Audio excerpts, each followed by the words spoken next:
Bambane percatane ya kormako game santa kalani sadeeffatu kula shi sone insabbata sone Kam jirtu dhaggeeffattoota fi jaallatamtoota YouTube chaanaalii Mootii Maltiimiidiyaa bakka jirtan maratti nageenyi keessan isiniif haa baay'atu jecha guyyaa har'aa oduu dinqisiisoo tokko qabannee dhufnee jirra. Hanga xumura qophii keenyatti nu waliin turan affeerraa keenya akkasumas warroonni YouTube keenyaaf haaraa taatan YouTube Mootii Maltiimiidiyaa subscribe, like, share gochuu hin dagatinaa. Qophiin keenya har'aatiin gara Shawaa Lixaa aanaa Iluu Galaan ganda Meettaa Giraarratti isin geessinaa. Hamma xumura qophii keenyatti nu waliin turan affeerraa keenya turtii gaarii. Shawaa Lixaatti abbaa fi haati manaa waggaa 75 waliin jiraatan garaagarummaa sa'aa muraasaan du'aan boqochuun raajii ani du'ee ati immoo jedhu nagadditee kaatee nagaggabdu jechaa turan. Abbaan warraa fi haati warraa godina Shawaa Lixaa aanaa Iluu Galaan ganda Meettaa Giraarratti garaagartee sa'aa 20 gidduutti lubbuun darbe hawaasa biratti raajii uumeera. Obbo Giilloo Tuleeraa maanguddoo umrii waggaa 100 fi haati warraa isaanii aadde Turuu Bantii umriin waggaa 90 bara 1939 eegalee waggoota 75 gaa'elaan waliin jiraachuu ilmi isaanii ni dhuma obbo Abarraa Giilloo BBC'tti himan. Jaalalaaf wal kabaja guddaa akka waliif qaban ollaa fi maatiin kan dubbatuuf maanguddoonni lamaan akka lakkoofsa Itoophiyaa qaammee 2013 erga akka dhukkubsatan. Dhukkubni isaanii dhukkuba ulfaataa iddoo akkasiin dhukkuba jedhanii ibsatan miti. Nyaatumaa fi dhugaatii dhoowwee kan lamaanuu haaluma wal fakkaataa ture jedhan obbo Abarraan. Waanuma salphaa dhukkubsatanii waan turaniif ni fayyu jennee eegaa turre. Booda garuu haati koo kan koo gaheera kan koo dhumeera jechaa turan. Ni fayyu jennee osoo eegnuu yeruma itti waama isaanii waan ta'eef boqotan jechuunis himan. Ani du'ee ati immoo je'atti na qaqqabda.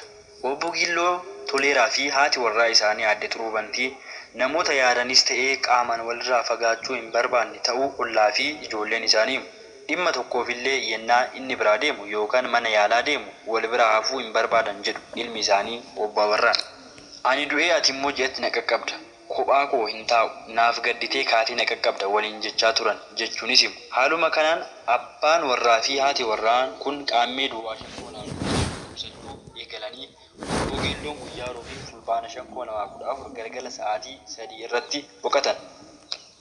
Wayita abbaa warraa boqotanitti haati warraas dadhabanii of wallaalanii akka turan BBC maatii fi ollaarraa odeeffateera. Sana boodas haati warraa obbo Giilloo aadde Turuun sa'aa 20 booda kamisa waaree booda sa'aa 12 irratti addunyaa kanarraa du'aan boqotan. Sirni awwaalcha lamaan isaaniitis jimaata fulbaana 7 2014 wal faanaa gaggeeffame. Maanguddoon waggaa 65 fi aanaa Iluu Galaan jiraatan ganda Meettaa Giraarratti obbo Baqqalaa Camdeessaa du'a maanguddoota lamaaniin hawaasni cimaa gadduu himu. Haati warraa fi abbaa warraa bifa kanaan lubbuun darbuun nuuf haaradha jedhu. Namoonni tokko tokko yommuu dubbatan jaalala guddaa waan walii qabaniif, waan wal kabajanii fi ulfina walii kennaniif Waaqayyo wal faana isaan fudhate jedhu. Jechuunis miira hawaasa bira jiru. Jiraatan gandichaa inni biraan obbo Rabbumaa Moosisaa wanti kun nuuf haaradha. Umrii koo keessatti waan akkasii dhagees argees hin beeku. Hawaasa baay'ee taajjabsiise jechuun taateen kun hawaasa keessatti raajii uumuu.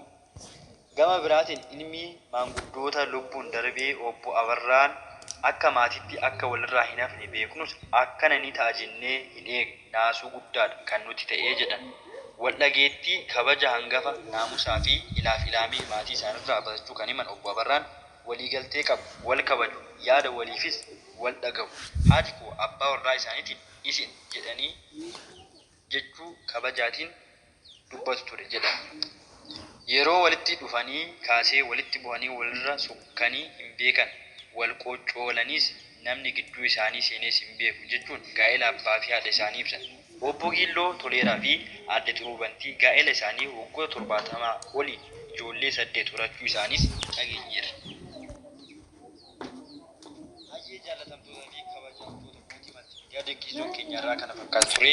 Waan nu caqastaniif galatni keenya guddaadha. Warroonni YouTube keenya subscribe gochuu hin dagatinaa.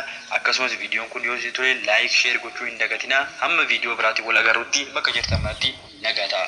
Bambane percatane ya kormako game santa kalani sadeeffatu kula shi sone insabbata sone